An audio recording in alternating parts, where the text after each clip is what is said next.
¿Qué manos institucionales alimentaron el mapa de la muerte de Jimena y José? ¿Y cuántas más siguen entregando rutas, horarios y silencios? La bala no siempre busca al cuerpo más visible. A veces, apunta al archivo equivocado, a la persona que leyó lo que no debía, a la voz que sin hablar ya se había convertido en amenaza. Y eso era Jimena Guzmán. Eso era José Muñoz. Desde el primer momento, el equipo de inteligencia de Harfuch no trató el crimen como un ataque común.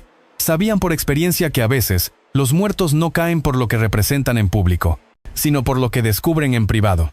Y conforme se desenterraban sus expedientes, la historia cambió de tono. Drásticamente. Jimena Guzmán, 28 años, no solo era la joven secretaria personal de Clara Brugada, había sido mucho más. En 2022, trabajó en la Unidad de Inteligencia Financiera, UIF, como analista de riesgo en la Subdirección de Antilavado. Fue ahí donde participó en una investigación silenciosa, que detectó una red de triangulación de fondos en criptomonedas con ramificaciones en Panamá, Guadalajara y la Ciudad de México. Uno de los reportes más sensibles hoy bajo resguardo del SAT se refería a movimientos en cadenas de micropagos desde wallets anónimos vinculados a una senadora del PRD, cuyo nombre no se revelará por seguridad legal. El caso fue archivado por falta de elementos. Pero Jimena guardó una copia personal. Una copia que, según registros cruzados de la USB incautada, fue abierta el 15 de mayo de 2025, 5 días antes de su asesinato. ¿Fue coincidencia? ¿O el momento exacto en que firmó su sentencia? Pero Jimena no estaba sola en esa tormenta. José Muñoz, 42 años, licenciado en Criminología, ex asesor técnico de la Gendarmería Nacional. Desde octubre de 2024, fue integrado por Brugada al proyecto Red Brugada, un sistema de trazabilidad financiera desarrollado con inteligencia artificial para detectar financiamiento político no declarado en puntos minoristas. ¿Dónde? En donde menos se esperaba. OXI, lavaderos de autos, cafeterías fantasmas. Según el informe que José estaba preparando y del cual solo quedan retazos, al menos 14 tiendas de conveniencia y 6 lavados de autos en alcaldías, como Iztapalapa, Venustiano Carranza y Cuauhtémoc, estaban recibiendo transferencias fraccionadas desde empresas inexistentes. Las sumas no eran millonarias por sí solas, pero al acumular los datos, detectó lo siguiente. Más de 4.3 millones de pesos ingresados entre marzo y mayo de 2025, repartidos entre cuentas digitales asociadas a una plataforma electoral emergente ligada a un partido de oposición. Las operaciones usaban nombres duplicados, RFC inexistentes y cuentas de Telcel Pay, Bitso y plataformas fintech descentralizadas. José lo sabía. Jimena lo sabía. Y aunque no tenían pruebas definitivas de quién orquestaba el esquema, ambos habían reportado anomalías al área jurídica de campaña solo 72 horas antes del atentado. ¿Por qué no se activó ningún protocolo de seguridad? ¿Quién recibió ese reporte? ¿Y por qué, según fuentes internas, al menos un correo enviado por Jimena nunca fue abierto? Hay más. Según la agenda recuperada del celular de José, él y Jimena tenían agendada una reunión de contingencia para el 20 de mayo a las 10:30 a en una oficina en Coyoacán. Iban a entregar lo delicado a un abogado externo. Nunca llegaron. Y entonces todo cobra sentido. La precisión del ataque, el silenciamiento de cámaras, el robo del disco duro y la aparición del USB que, más que una pista, parece un grito de auxilio desde el más allá. Porque ni Jimena ni José eran políticos. Eran técnicos, eran analistas, eran los que sabían demasiado.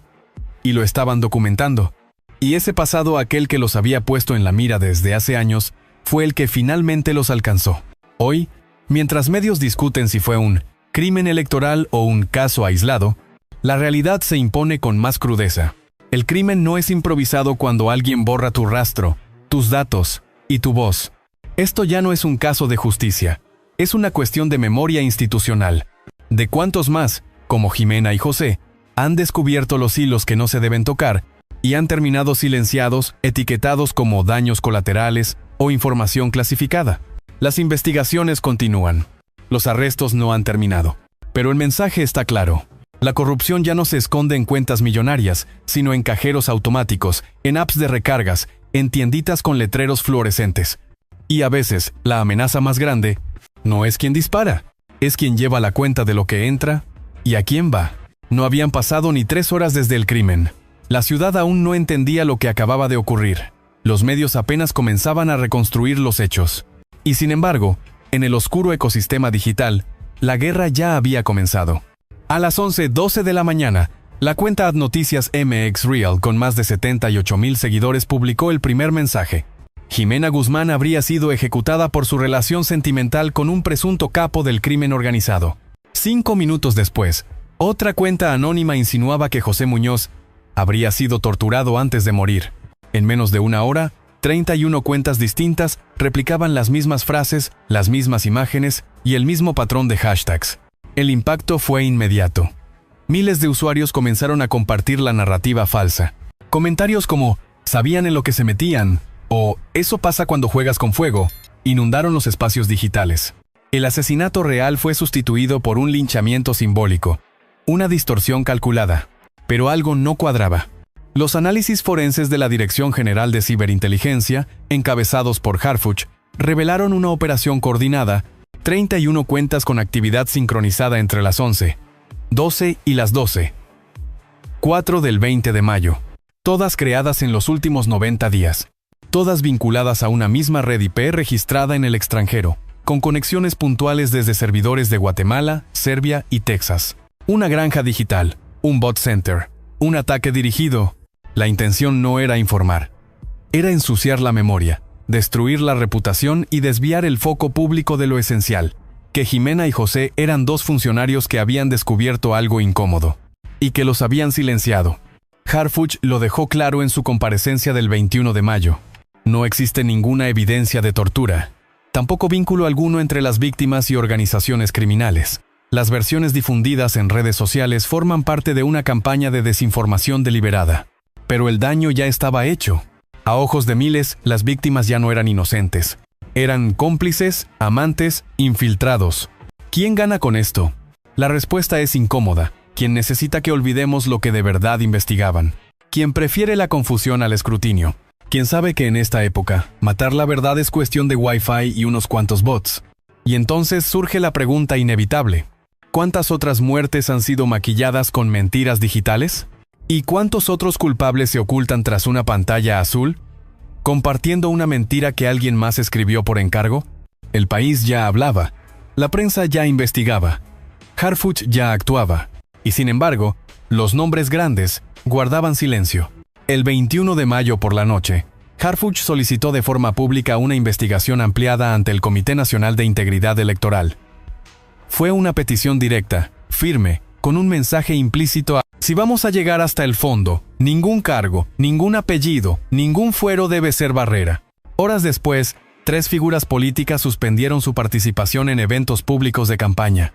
Uno de ellos, un ex subsecretario de Gobernación con trayectoria en el sexenio anterior, solicitó licencia temporal para no entorpecer las investigaciones. Los otros 2 vinculados a candidaturas en la región centro del país cancelaron conferencias de prensa y cerraron redes sociales. ¿Coincidencia o reacción preventiva? Pero lo que realmente estremeció los círculos judiciales fue otro dato, aún más preciso. El área de ciberinteligencia confirmó que 2 de las últimas llamadas recibidas por Jimena Guzmán el 19 de mayo, a las 22:16 y 22:22 horas, procedían de líneas internas del edificio B del Tribunal Electoral del Poder Judicial de la Federación, TEP-JF. Sí, del corazón del aparato que regula y valida las elecciones federales. Los números estaban enmascarados con prefijos internos, utilizados generalmente para enlaces entre despachos técnicos y salas regionales. El contenido de las llamadas aún no se ha podido recuperar por completo, parte fue encriptado, parte se encuentra bajo proceso pericial, pero lo que ya es un hecho es la conexión física. La infraestructura del TEP-JF fue utilizada para comunicarse con una de las víctimas la noche anterior al asesinato. La pregunta es inevitable. ¿Fue un funcionario? ¿Un infiltrado? ¿Un operador que utilizó el sistema desde dentro? Hasta el momento, el TEP-JF no ha emitido posicionamiento oficial. Ni desmentido, ni explicación. Solo silencio. Un silencio que pesa. Porque cuando se trata del crimen común, las instituciones condenan sin dudar. Pero cuando la línea telefónica apunta a los pasillos del poder, todo se enfría, todo se demora. Harfuch, por su parte, no mencionó nombres. Pero en privado, según fuentes cercanas a la unidad Jaguar, Ya se analizan más de 47 registros de acceso a esa red interna en la franja horaria crítica. Los accesos no están blindados, y cada uno tiene usuario. Solo es cuestión de tiempo, pero el daño político ya está hecho. ¿Qué significa que una llamada desde el TEP-JF esté involucrada directa o indirectamente en un caso de asesinato político? ¿Y por qué, si se trata de una coincidencia técnica, nadie en la cúpula institucional ha salido a dar la cara? Esta vez, el silencio no protege la neutralidad, la compromete, porque mientras más crece la lista de nombres que evitan cámaras, declaraciones o audiencias, más claro se vuelve que la Operación Silencio no solo fue un operativo criminal, fue un mensaje desde las sombras, y posiblemente con cobertura desde las alturas. Y así, el país mira hacia sus autoridades electorales no con esperanza, sino con sospecha. Porque si la institución encargada de proteger la democracia aparece en el registro de llamadas de una víctima, ¿quién protege a la ciudadanía de lo que ocurre tras esas paredes insonorizadas? ¿Hasta dónde alcanza la red de encubrimiento? ¿Y cuántas veces más escucharemos? ¿Nada? Han pasado 10 horas desde los asesinatos de Jimena Guzmán y José Muñoz. 5 días de declaraciones, de pistas, de nombres que se ocultan y de verdades que tiemblan al borde de la superficie. Hoy, la esquina de Calzada de Tlalpan y Callejón San Simón ya no está acordonada, ya no hay sirenas. Solo queda un poste, un charco de sombra y una cartulina escrita a mano, pegada sobre un ramo de flores marchitas. La verdad no muere con las balas. Nadie firma la frase, pero todos sabemos a quién pertenece el mensaje. Jimena y José no murieron por estar en el lugar equivocado. Murieron por saber demasiado y por intentar decirlo a tiempo. Fueron seguidos, grabados, interceptados, se apagaron cámaras, se borraron archivos, se lanzaron campañas falsas, y aún así, lo que intentaban revelar empezó a salir a la luz. Omar García Harfuch, en su última conferencia, habló sin metáforas. Quien disparó será capturado, pero quien ordenó será expuesto ante todos, caiga quien caiga. No es una promesa ligera, es una advertencia. Porque si algo ha quedado claro en esta investigación, es que el crimen organizado ya no opera solo con fusiles. Opera con listas, con teléfonos internos, con bots, con operadores bien vestidos que no necesitan mancharse las manos para ensuciar el alma del sistema. Y en medio de todo, la ciudad calla. Callan algunos jueces, callan partidos, callan incluso algunas voces mediáticas. No por ignorancia, sino porque, tal vez, la verdad ya no se puede contar sin consecuencias. Pero hubo una grieta. A las 11:38 de esta mañana, mientras finalizábamos este reportaje, una fuente anónima entregó un fragmento inédito de una cámara residencial. El video no había sido entregado a la fiscalía. Fue recuperado directamente por vecinos de la zona, que decidieron no confiar en el sistema. La grabación muestra lo siguiente. 8:12 am. Un hombre con vestimenta formal, traje negro, corbata oscura, auricular discreto, se detiene a la altura del Oxxo en Tlalpan 1143. A las 8:13:2. Mira hacia el cruce donde se encuentra la camioneta de las víctimas.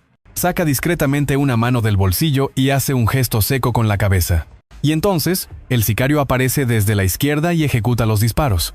El hombre del traje gira, camina en dirección contraria y desaparece entre el tráfico.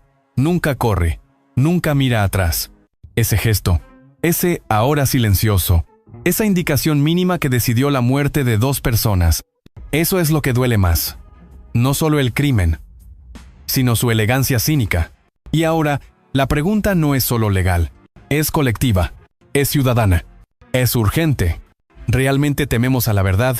¿O la verdad teme a lo que le hacemos cuando intenta salir?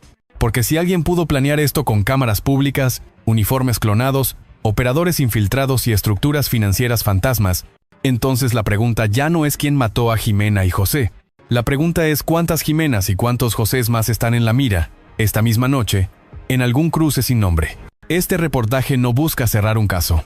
Busca abrir una conversación que el miedo ha intentado enterrar. La democracia no solo se defiende en las urnas. Se defiende también en las calles, en las redes, en las fiscalías y en la memoria de quienes no aceptan el silencio como respuesta. Así que si estás escuchando esto, no guardes silencio. Comparte este episodio. Guárdalo, coméntalo. Y sobre todo, pregúntate a quién le incomoda que esto se sepa. Porque cuando una ciudad comienza a callar a sus buscadores de verdad, lo siguiente que cae no es una persona, es la esperanza. Gracias por escuchar este especial de investigación. Operación Silencio en CDMX. La verdad aún tiene voz. Y mientras quede una, seguiremos contándola.